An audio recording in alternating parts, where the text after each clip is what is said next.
Dan huwa l-mument ta' Malta u Għawdex. Dan huwa l-mument tal-Partit Nazzjonalista. Dan huwa l-mument il kull minu ta' rida tajba jissieħeb magħna sabiex flimkien nibnu Malta u Għawdex aħjar.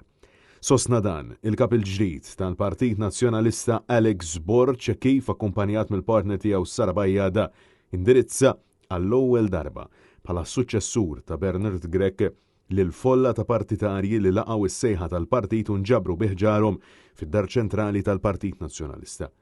Fl-eluq tal-Konvenzjoni Ġenerali, Alex Borch irringrazzja lit-tesserati tal-entużjażmu li qajmu tul din il-kampanja li ddeskrivija bħala waħda illi qalmitu ħafna. Iżda fuq kollox, kampanja li ċertament saħħet lill-Partit Nazzjonalista. Iva, dan hu l-mument tagħna illi nagħtikom partit b'saħħtu u li nagħtikom tama illi iva il-Partit Nazzjonalista kapaċi jissaħħa, kapaċi jingħaqad u kapaċi jirbaħ.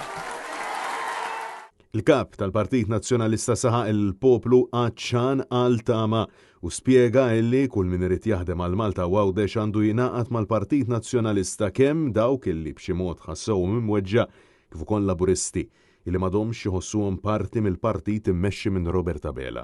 Borch insista illi huwa biss b'alleanza għal Malta u Għawdex illi dan il-pajjiż jista' jimxi l qudiem. Jekk intix laburist imweġġa mill-Partit Laburista, jien niftaħlek il-bibien ħalli flimkien nibnu alleanza għal Malta u Għawdex. L-aħwa għadda żmien tal-aħmar u l-blu, għadda żmien tal-ippuntar ta' swaba, għadda żmien ta' aħna u huma. Ħbieb, dan hu l-mument tal-Maltin u l-Għawċin kollha. Alex Borch irringrazzja lil Adrian Delija u lit-tim tiegħu illi flimkien tul dawn l-aħħar ġimgħat qajmu entużjażmu fih dan il-Partit Nazzjonalista li ilu ma jinħass għal snin twal.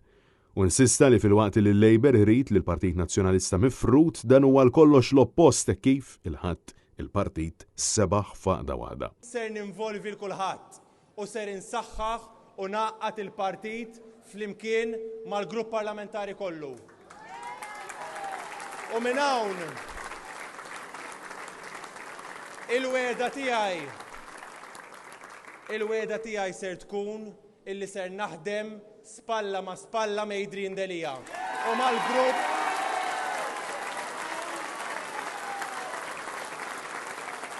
mal-grupp parlamentari kollu. Il-kap tal-Partit Nazzjonalista ringrazzja lil predeċessur tiegħu Bernard Grech li kien preżenti fis-sala flimkien mas-Segretarju Ġenerali tal-Partit Nazzjonalista Charles Bonello u l-Viċi Kap tal-Partit Nazzjonalista Alex Perici Calaxxone. Huwa wassal ir-ringrazzjament tiegħu lil dawk it-tesserati li vvutawlu kif ukoll dawk li kellhom preferenza oħra għaliex f'unità biss tista' tasal għat-tama ta' futur aħjar. Ejja l-koll flimkien nibnu partit wieħed, partit unit, partit tan-nazzjon, partit tal-Maltin u l-Għawċin kollha ħbieb. Matul l-eluq tal-konvenzjoni, Joseph Grech, illi mexxa l-Konvenzjoni Ġenerali fl-assenza ta' Mark Anthony Sammut li nsab imsiefer, sa illi issa għandna nużaw id-determinazzjoni u l-entużjażmu tal-aħħar xhur sabiex inxamru l-kmiem flimkien u naħdmu jitfit mal-kap tal-Partit Nazzjonalista Alex Borch. Aktar kmieni Adrian Delija awgura lill-istess Alex Borch għal din ir-rebħa u l-President tal-Parlament Ewropew Roberta Metsola saħqet li triq il-qudiem għandha tkun flimkien bħala partit wieħed.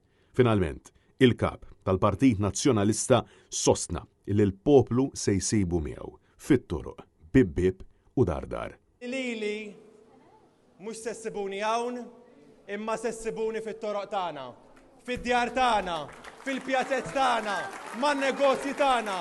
Aħna ħanerġgħu nagħmlu partit tan-nies, partit tal-Maltin u l-Għawċin kollha.